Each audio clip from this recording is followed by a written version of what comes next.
Hi friends, welcome back to my channel Lisha Recipes. ഞാൻ ഇന്നിവിടെ cauliflower കൊണ്ടുള്ളൊരു ബജിയാണ് ഉണ്ടാക്കുന്നത്.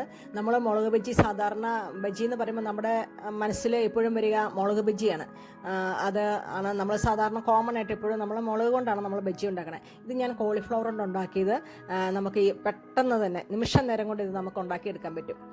അപ്പോൾ ഇത് എങ്ങനെയാണെന്ന് നമുക്ക് നോക്കാം. അപ്പോൾ ആദ്യമായിട്ടാണ് എൻ്റെ വീഡിയോ കാണുന്നതെങ്കിൽ സബ്സ്ക്രൈബ് ചെയ്യാൻ മറക്കല്ല. തൊട്ടടുത്തുള്ള ബെല്ലൈക്കണിൽ കൂടി പ്രസ് ചെയ്യണം.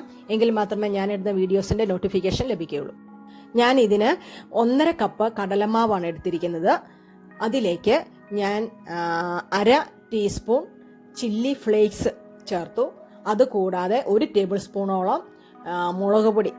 അത് എരിവ് വേണ്ടതുപോലെ ഞാനിവിടെ കശ്മീരി മുളക് പൊടിയാണ് എടുത്തിരിക്കുന്നത്. എരിവ് വേണമെങ്കിൽ കുറച്ചും കൂടെ മുളക് പൊടിയുടെ അളവ് കൂട്ടിക്കൊടുക്കാം. ആവശ്യത്തിന് വെള്ളം ചേർത്ത് ഡൈല്യൂട്ട് ചെയ്യുക. ഇതിൻ്റെ കൺസിസ്റ്റൻസി എന്ന് പറയുന്നത് ഒരുപാട് തിക്കാവാൻ പാടില്ല, അതുപോലെ ഒരുപാട് ഡൈല്യൂട്ട് ആവാനും പാടില്ല.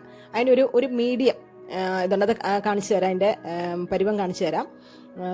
ഇത് ശരിക്കും നമ്മൾ കോളിഫ്ലവർ നന്നായിട്ട് വൃത്തിയാക്കി കഴുകിയെടുക്കണം. അതായത് ഒരു 3-4 മണിക്കൂർ ഉപ്പും മഞ്ഞളും ഇട്ട വെള്ളത്തിൽ നമ്മൾ ഇട്ട് വെക്കണം. അതിൻ്റെ പുഴുക്കളൊക്കെ ഉണ്ടെങ്കിൽ ചത്ത് മുകളിൽ നമുക്ക് പൊങ്ങിക്കിടക്കും. എപ്പോഴും നമ്മൾ നന്നായിട്ട് ഓരോ ഏതളായിട്ട് തിരിച്ച് നമ്മളത് വെള്ളത്തിലിട്ട് വെക്കണം. അപ്പോൾ ഈ ഒരു പരുവത്തിലാക്കി നമ്മൾ എടുക്കുക. അതായത് ഒരുപാട് കണ്ടോ, ഇതുപോലെ ഈ സ്പൂണിൽ നമ്മളിടുമ്പം ഇങ്ങനെ ഒരുപാട് അങ്ങ് ചാടിപ്പോകാൻ പാടില്ല. ഇങ്ങനെ ഈ ഒരു ലെവലിൽ നമ്മൾ കലക്കിയെടുക്കുക. ഇത് ഇങ്ങനെ നമ്മൾ കോളിഫ്ലവർ എടുത്ത് ഇതിനകത്തേക്ക് ഡിപ്പ് ചെയ്തിടുക. അപ്പോൾ നമ്മുടെ മാവിൻ്റെ അളവെന്ന് പറയുന്നത് ഇത് ഡിപ്പ് ചെയ്യാൻ പാകത്തിന്. അപ്പോൾ കടലമാവ് അതനുസരിച്ച് കൂട്ടിയെടുക്കാം. ഒരു പാൻ എടുത്ത് എണ്ണ ഒഴിച്ച് നമുക്കിത് ഫ്രൈ ചെയ്തെടുക്കാം. ഇത് ഒരുപാട് അങ്ങ് ഫ്രൈ ആയി പോകാൻ പാടില്ല, പെട്ടെന്ന് തന്നെ ഇതാവും. ഇങ്ങനെ ഫ്രൈ ചെയ്ത് എടുത്തതാണിത്. ഇതാണ് അതിൻ്റെ പാകം. നല്ല അടിപൊളി കോളിഫ്ലവർ ബജി റെഡി ആയിട്ടുണ്ട്. ട്രൈ ചെയ്യുക.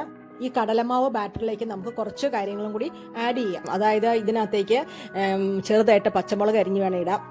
കാന്താരിമുളക് ആണെങ്കിലും ചെറുതായിട്ട് അരിഞ്ഞിടാം. ഇപ്പോൾ കുട്ടികളൊക്കെ കഴിക്കുമ്പോൾ അത് കടിക്കുന്നതായതുകൊണ്ടാണ് ഞാൻ അതിനകത്തേക്ക് അരിഞ്ഞിടാത്തത്. അപ്പോൾ ആ മാവിന് വേറൊരു ടേസ്റ്റും കൂടെ വരും. ഇത് വളരെ എളുപ്പത്തിൽ നമുക്ക് റെഡിയാക്കി എടുക്കാൻ പറ്റും. ആ കോളിഫ്ലവർ നീറ്റാക്കി എടുക്കുന്ന താമസം മാത്രമേ ഉള്ളൂ. അപ്പോൾ എല്ലാവരും ട്രൈ ചെയ്യുക, ഷെയർ ചെയ്യുക, ലൈക്ക് ചെയ്യുക, സബ്സ്ക്രൈബ് ചെയ്യുക. വീണ്ടും നല്ല റെസിപ്പിയുമായിട്ട് കാണാം. എല്ലാവരും സേഫായിട്ടിരിക്കുക. Thank you.